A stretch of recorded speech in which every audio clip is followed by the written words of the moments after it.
start by telling you a little bit about how I got into this.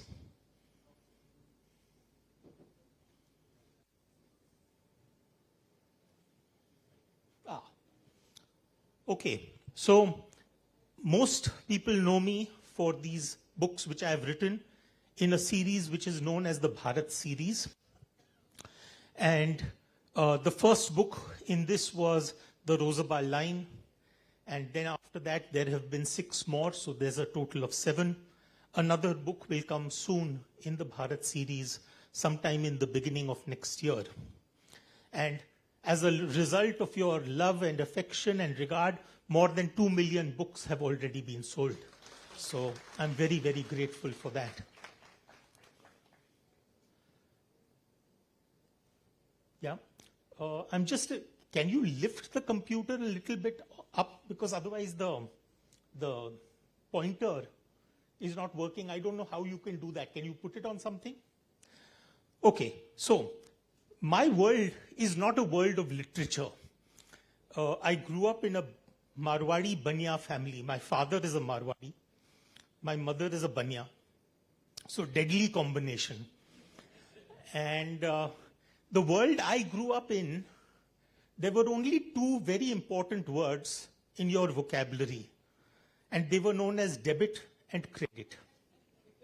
And if you knew those 2 words, you knew the entire vocabulary, the entire English dictionary. But in parallel with that world of business, there was also the world of books. And that world of books actually came to me from my Nanaji.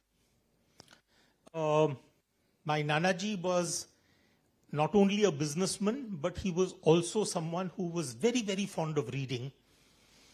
And during his lifetime, he would very lovingly send me 1 book every week to read. During his lifetime, he sent me a little over 300 books.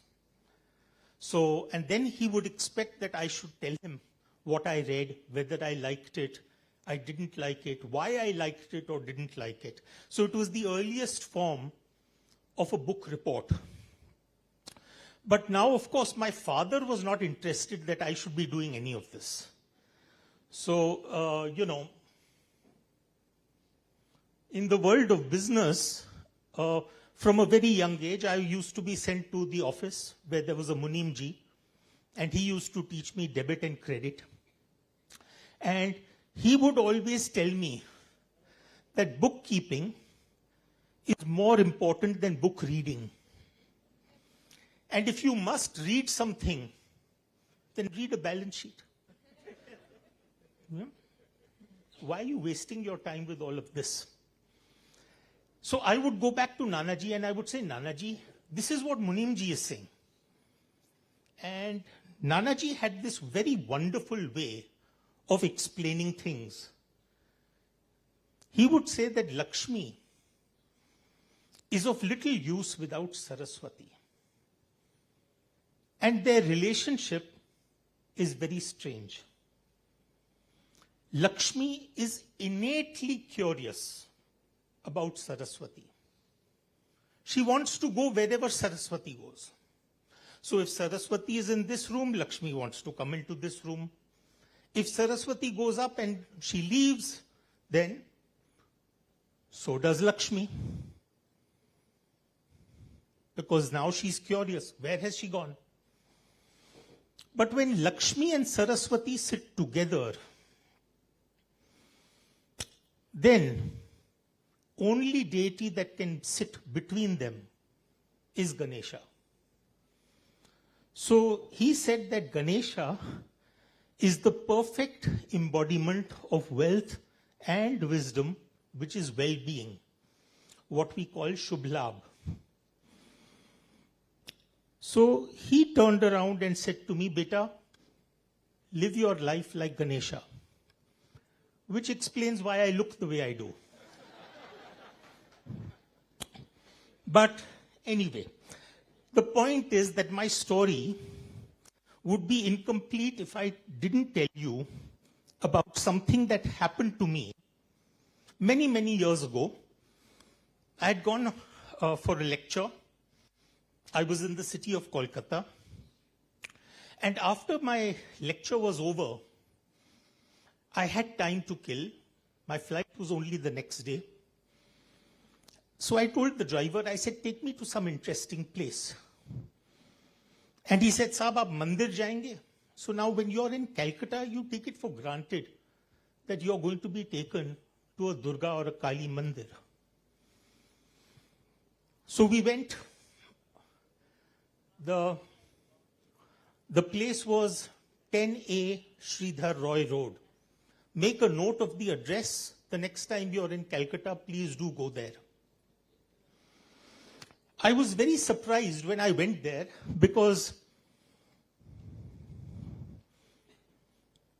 it was a very, very simple temple.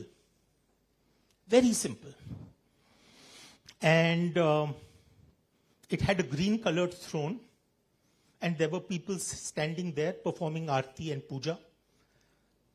Overall size would not be more than 15 by 15 probably. And on that temple throne was a picture of Amitabh Bachchan. Absolutely. I spoke about it with Amitabh ji, by the way. And then on that throne, there was a pair of shoes which had been used in the shooting of Coolie. And I pinched myself. I said, is this really happening? Is there a temple dedicated to Amitabh Bachchan? And so I came out. And of course, now, by the way, there isn't a photo. Now it's a life-size statue. And I came outside. And there was this little boy. Should I come downstairs? I think there's some problem with the pointer. Yeah? I'm thinking I'll just, maybe if I come down, the signal will be better. Okay, so I'll just say next. Okay, so there was this little boy, and he was selling stuff which is required for the mandir. So, you know, flowers and coconuts and agarbattis and prasad, all of that. And I didn't buy any of that. But then he offered me something that I couldn't resist. He offered me this little booklet, and it was called the Amitabh Chalisa.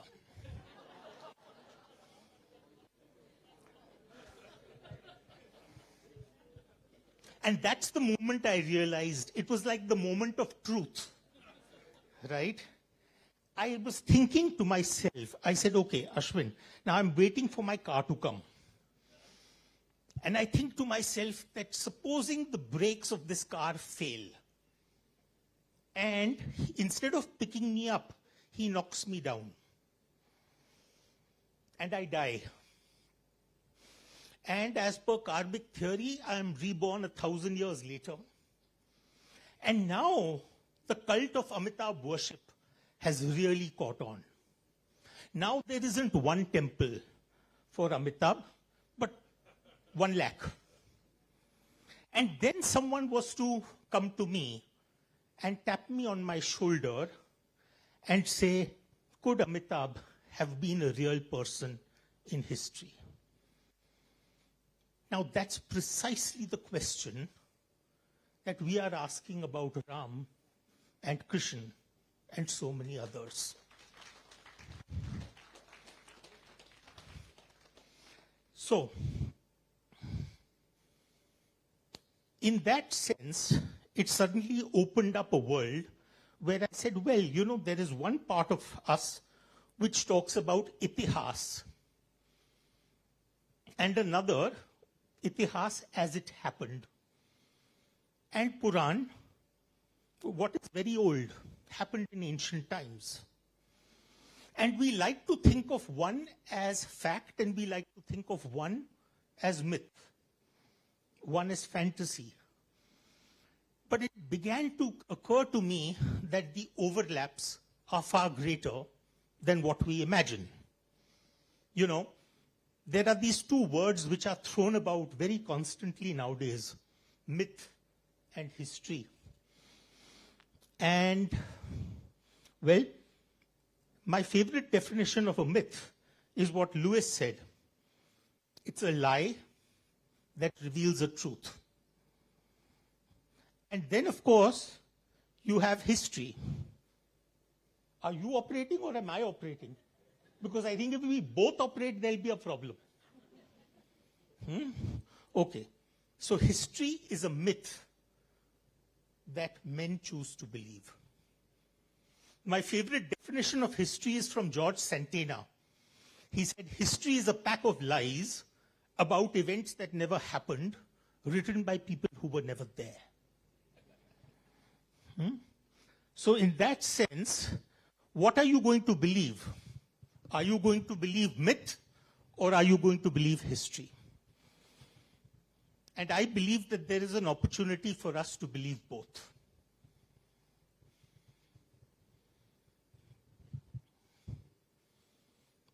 What I do, I take those two words, myth and history, and I try and combine them into a new word that is called mystery.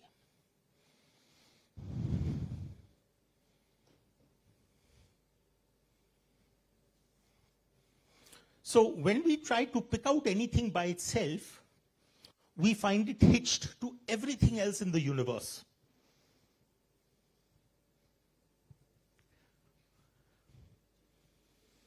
So let me take you through my journey and some of the ideas that came to me when I was writing my books.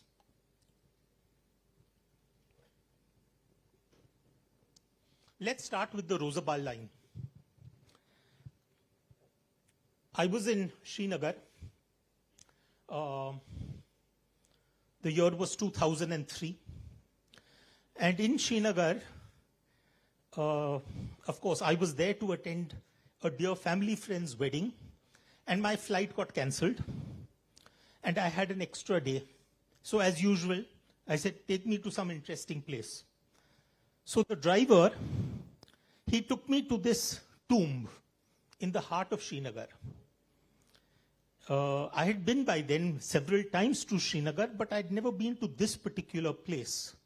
And he said, Iska naam hai Rosabal, which translates to Tomb of the Prophet. So we went there. At that time, I was able to go in. The political issues around this particular tomb had not started at that time. And there is a burial there. The sarcophagus lies along a Mecca axis. And it is believed that there is a Muslim Pir who is buried there. His name is Nasiruddin, from the 13th or 14th century. And the head is pointing towards Mecca. But what is very interesting about this tomb is that there is another grave below the grave on top. And that is not with the head pointing towards Mecca, that is east-west. And of course, the ancient Jews used to bury their dead in an east-west direction. And outside the tomb is a carving that depicts a pair of human feet, but also the marks of a crucifixion.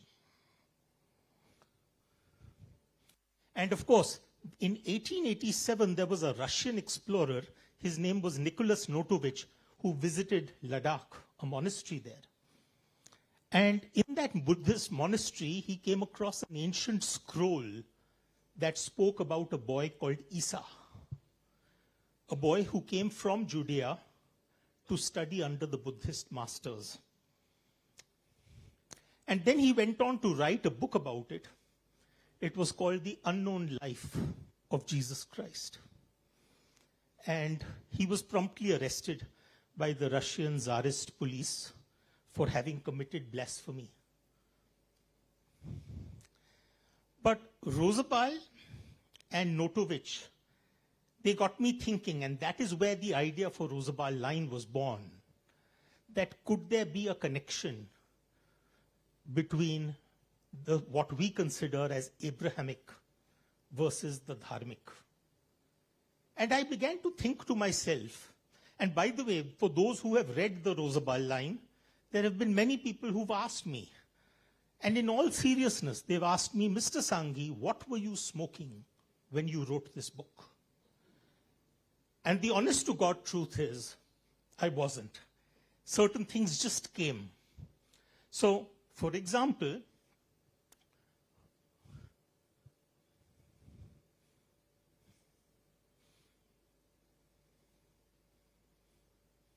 what's going on, my dear?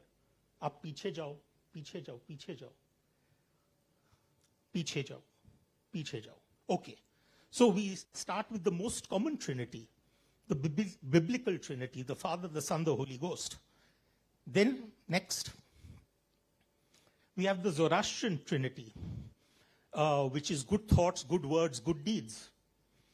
Next, the Buddhist Trikaya, which is the ultimate reality, the divine incarnation and the physical incarnation. So many trinities. Next. And then, of course, we have the trinities of Sanatan Dharma. Brahma, Vishnu, Shiva, and Lakshmi, Saraswati, Kali. Depicted as triangles, one pointing upwards, one pointing downwards. But the thought came to me that what happens when you bring those two triangles together? And next, what you'll end up with is a six-pointed star, which covers all the six manifestations, as it were. And of course, that six-pointed star is famous, right? Next. You see it, of course, outside many, many temples. Next. You see it in the yantra, the overlap of triangles. You see it all the time. Next. This is, of course, the Shiva Nataraja outside CERN in Geneva. And next. Of course, very often it is expected that the Nataraja is symbolizing the movement of subatomic particles. Next. But have you thought that it also symbolizes the six-pointed star? Next. And of course, the most famous of the six-pointed stars is the Star of David, which is the ultimate symbol of Judaism, as it were. Next.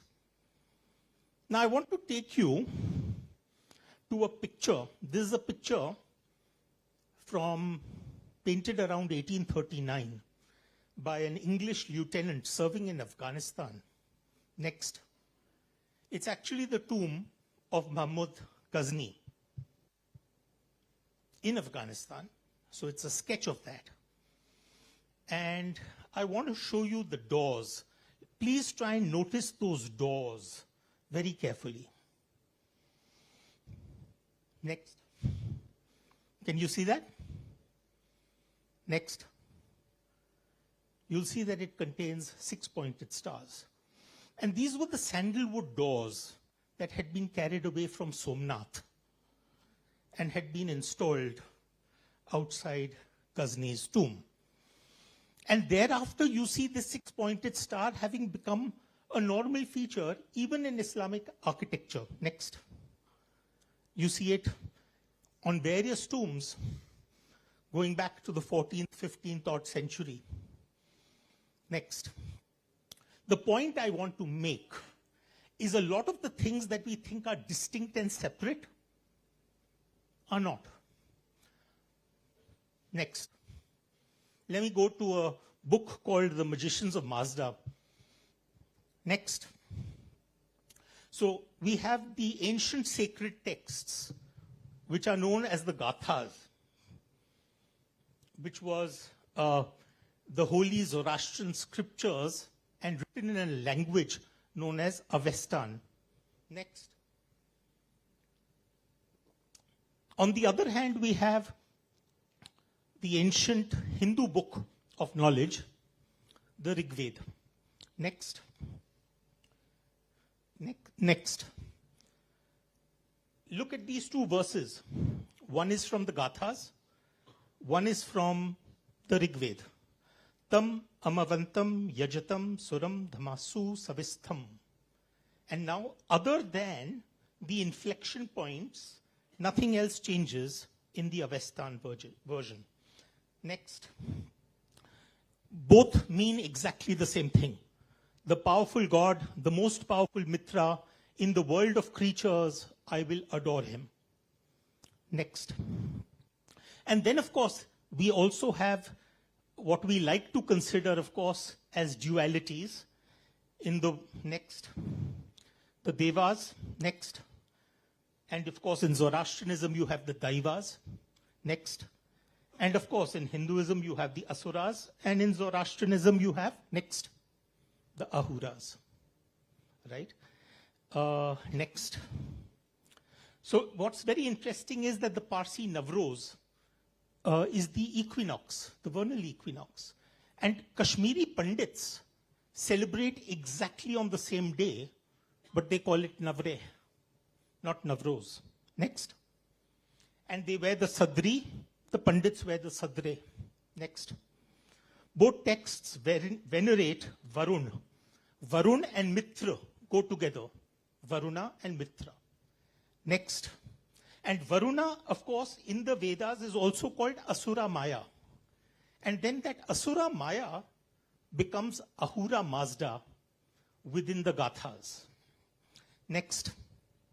And Mitra, of course, is loved by the Romans. They love him much more than Varuna. So therefore, Mitra becomes the next greatest deity, resulting in the Mitraic cults of Rome. Next. And of course, the Vedas talk of Yama and Yamini. But Europe loves Yama and Yamini. Next.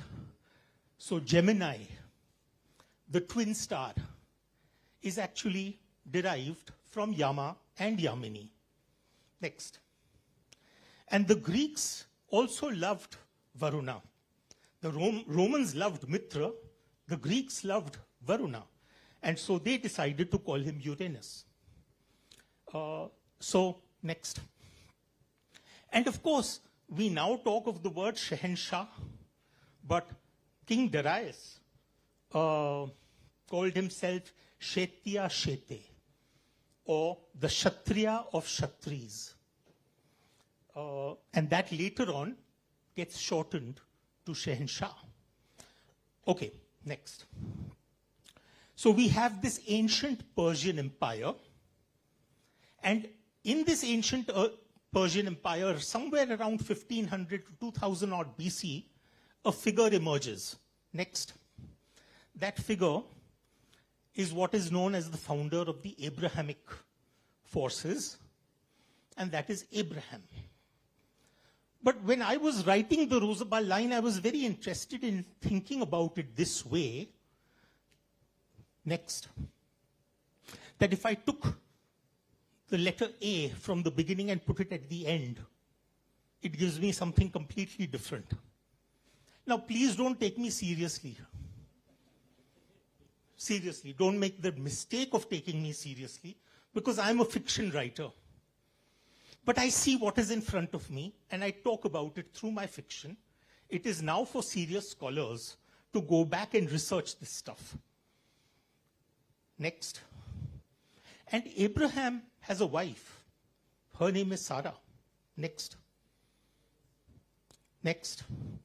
And Brahma has a consort, Saraswati. So honestly speaking, I don't know whether these connections are just something that I've conjured up. I don't know.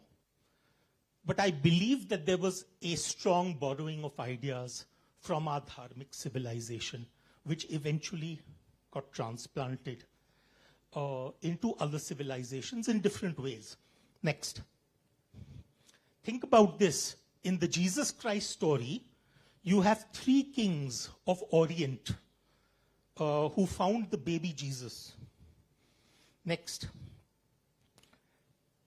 They are called the 3 Magi. And you know, within the Gathas, there is reference to Magi. Magi were the ancient Zoroastrian priests. And so we derive the word magic from the word Magi.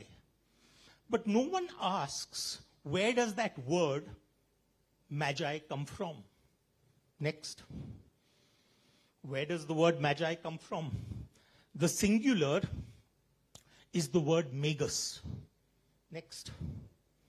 And magus itself comes from maga, which means great, exalted. For example, Lord Indra is called Magavan within the Vedas. So, next. Let me take you into another example. Next. Most of you would be familiar with Fibonacci numbers, right? It's basically a series, a sequence, where the number that exists is a summation of the previous two numbers. Next. And of course, as if you start plotting these numbers, then you end up with what is known as the golden spiral. Next. And of course, by the way, we call them the Fibonacci numbers, but India's Pingala had already figured this out, and he called it Matra Meru. So actually, in that sense, Fibonacci came much, much later. Next. But one sees the golden spiral in many, many forms in nature. You see it in corals, you see it in shells, you see it in atmospheric systems, cloud formations, and so much more. In seeds. Next. And of course, you also see the golden spiral in the universe, in the skies. In the skies, you see the Milky Way. And next. The Milky Way consists of a core surrounded by a circle of gas, dust, stars, and there are 4 arms that branch outward in a logarithmic shape. Next. What else has 4 arms and branches outward logarithmically? Next. So maybe, just maybe, our ancient seers were seeing something that we did not see for a long, long time. Next. Of course, it is conducive, well-being, auspicious, swastika. But remember one thing, the Vedas say, Anu Bhadra Kritavo Yantu Vishtvataha. Let good thoughts come to us from all directions. Who knows, maybe the swastik is symbolizing that. Next. And then, of course, for those who have read the Krishna key, I call it actually a mathematical plotting of Cartesian coordinates, which also actually can play out. And next. And then, of course, the symbolism of 4 rivers coming down Mount Meru. So there are lots and lots, and this is my playground. And I love doing this. And because I'm a fiction writer, I don't need to really worry about trying to prove something to you. I'm a conspiracy fiction writer, and I deal with a question which is called, what if? What if Ashwin Sanghi is true?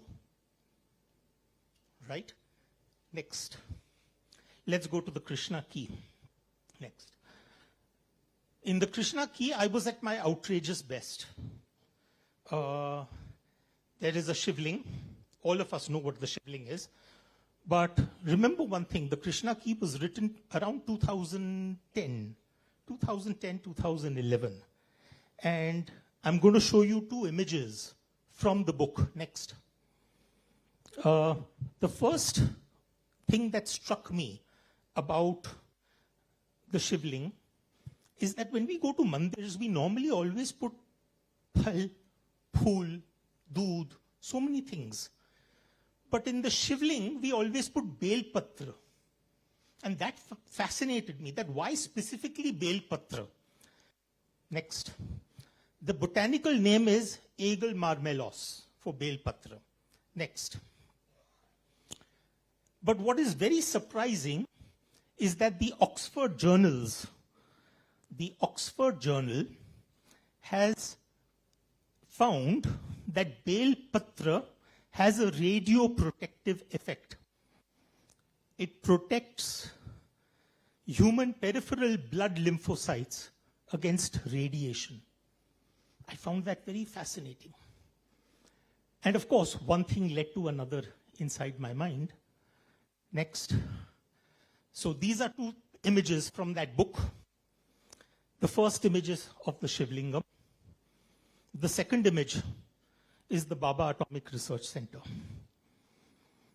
And then, of course, I said, well, next. Both have a domed structure. Next. Both have cooling coils for water. Next. Both have water spouts. And there were those who called me up and said, you've completely lost your mind. Next. Completely outrageous. Next. But I was thinking to myself that we have these two figures. Next. On one hand, we have Shiva, who we call Hara. Next. And we have Vishnu, call him Hari. Next. But you know what? When you start looking at the creation of the universe, you realize that there was something called the Big Bang.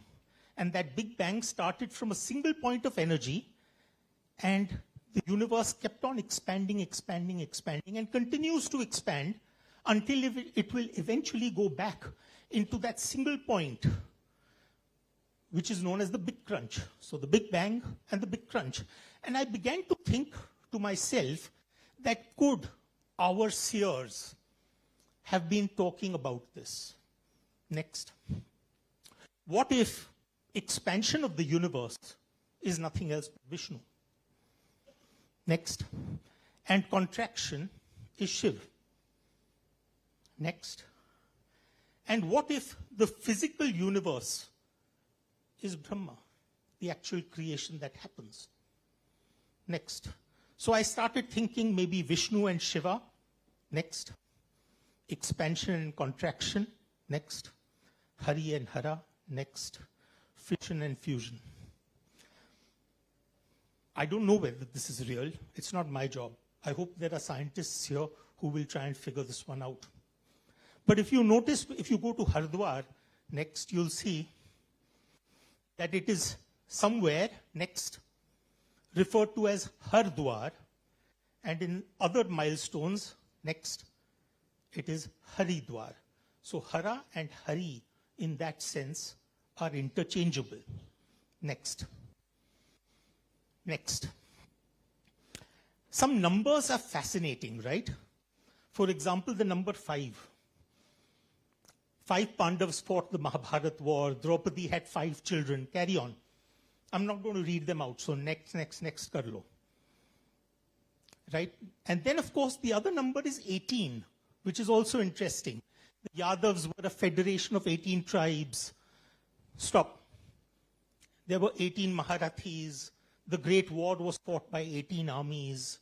You see that number 18 happening everywhere. Next. How much time? You've shown 10 minutes here. Okay, I'll try and wrap up quickly. Next. So, 108, 18, 1008, all of these are holy numbers. Next. Next. But the shape that fascinates me is the pentagon. And of course, it has a beautiful connection between 5 and 108, because you have 5 sides and the internal angle is 108. Next. And of course, a pentagon has 5 sides, but what has 5 faces? A pyramid. Next. And this is the mastaba of Djoser, a precursor to the later pyramids. Next. How it would have looked at that time. Next. And of course, what is very interesting is the dimensions and the proportions are those of the Sulba Sutras. Next. Next, next, next, next. Okay, another fascinating symbol, Om.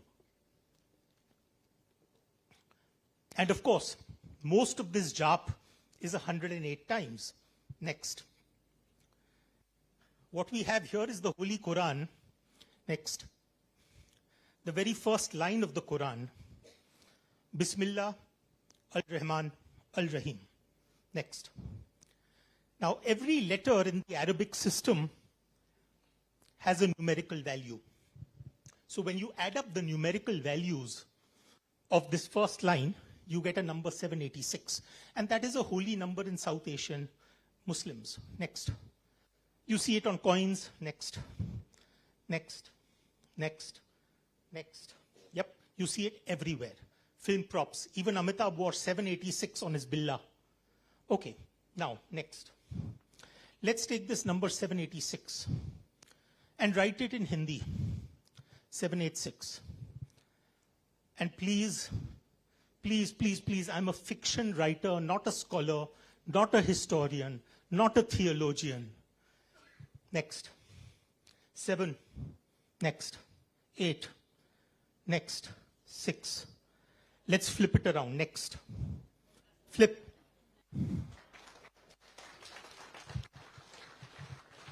I like to see patterns. I see connections. I don't know whether they are true. Next. Next. This is a Japanese doll known as the Dharma doll. I'm not going to go into this because we are running short of time. I want to just wrap up. So next, next, next. But Dharma, that entire doll would not exist if it wasn't for a Pallava prince called Bodhidharma. Yeah. Next. Next. Next. Next, next, next. Okay, we stop here. Many truths. This is the amazing thing about where we live, which is Bharatvarsh. Next. You can have 300 versions of a single document, of a single work called the Ramayana. Next. Next, next, next, next. Sab kar lo. Different versions, and each of those versions has a very, very specific differentiation. Next, next, next, next, next, next. Yep. And of course, if you take all the verses of the Valmiki Ramayana and take the first letter of every 1,000 verses, next, next, next, kar lijiye, and you'll end up with the Gayatri Mantra. Right? So, next. Next. So why do I tell the stories that I tell? Let's go. Next. Ashwin Sanghi's Rosabal line, the notion that dharmic thought played a role in the later evolution of Abrahamic thought. Chanakya's chant, the idea that we can rely on ancient statecraft in navigating today's world. Next.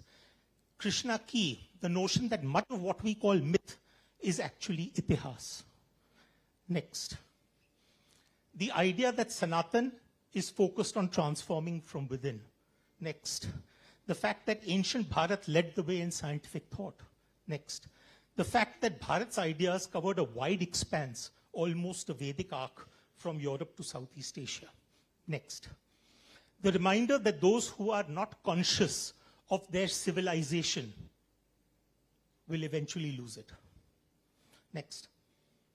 So Sanatan Dharma is the perfect example of a no-formula faith, no single church, pope, or holy book. Next.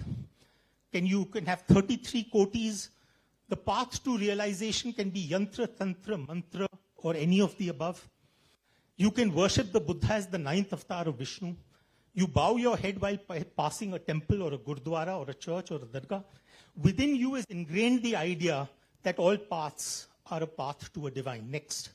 You can be ritualistic, spiritualistic, tantric, astic, nastic, or simply fantastic. It doesn't matter. Next. You can worship an idol, cow, sun, moon, fire, river, the heavens, or even another human. Next.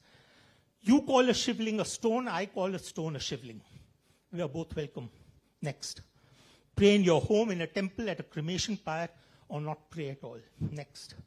Be Shaivite, Vaishnavite, believe in Shakti or Bhakti. Next. Vegetarian, omnivore, straight, gay, bi, whatever. It's all there. Next. You may work towards artha, kama, dharma, moksha, or combinations thereof. Next. You can have 300 versions of the Ramayana, but your version does not negate mine. And the Upanishads, Vasudeva Kutumbakam, accepts the world as a family. Next. So I want you to look at this image, guys. I'm going to take only now 60 seconds more. How many see horses? How many of you see horses? And how many of you see the face of a woman? Wonderful. Yeah, but both are there, right? Next. How many of you see a young woman? Lovely. And how many see an old woman? Yeah, but both are there. Next. How many of you see two young girls? And how many of you see a skull? Yeah. Okay, next. How many of you see a man? And how many see a penguin? Lovely. How many of you see a young man in a farm? And how many of you see an old face? Next. How many of you see a saxophone player? And how many of you see a girl? Yeah, lovely. Next. So, the way I see Sanatan Dharma is that it's actually a pair of 3D glasses in a movie. And that you can have all different beams of light coming your way. And you find a way to make a holistic whole of it. Next. Most people will see one image or the other. With some effort, you can train your mind to see both. The ability to simultaneously entertain the opposite ideas is where Sanatan Dharma begins. You have to train your mind to view the alternative as a legitimate outcome. So don't treat everything as false. Next. Because it could be true. And what you think is true, next, could be false. Next. Next. Thank you.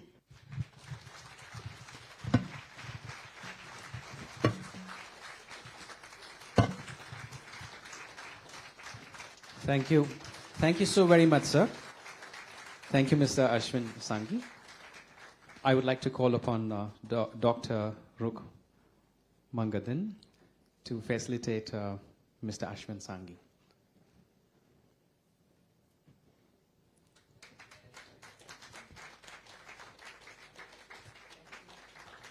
Thank you.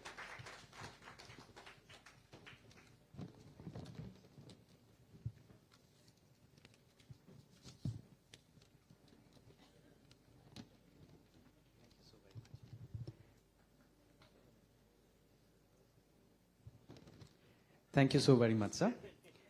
May I please call upon the chairman, the Veranda Club, Professor Kanagasa Bapati, to address the gathering. Thank you.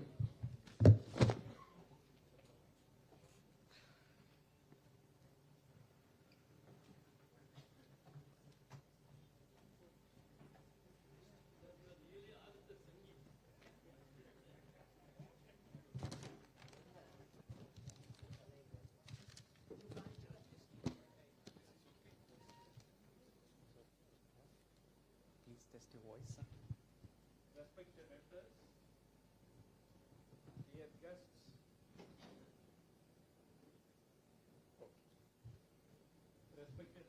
dear guests, speakers, panelists, performers, brothers and sisters from all over Bharat and outside. On behalf of the Veranda Club, on behalf of our team, the organizers of this premier Lit Fest in South India, Western Ghats Lit Fest, I welcome all of you to this two-day, third edition of the Western Ghats Lit Fest on October 19th and 20th. The Veranda Club is an initiative of the like-minded persons engaged in cultural and nationalistic activities. So this Western Ghats Lit Fest is one such activity, and this is the third edition. It was launched in 2022. So I am extremely happy to welcome all of you. Bharat is not just another country. It is a civilization. Civilization with the longest living experience. And as a result, You know, we have our great traditions, we have our ways of life, we have experiences. So that is the reason why Bharat has always remained a very prosperous nation in the world. Now details have come during the last 30, 40 years. There are studies going on which prove clearly that Bharat was the richest country in the whole world. And we were pioneers in different fields, whether it was education or whether it was medicine, metallurgy, logic, literature.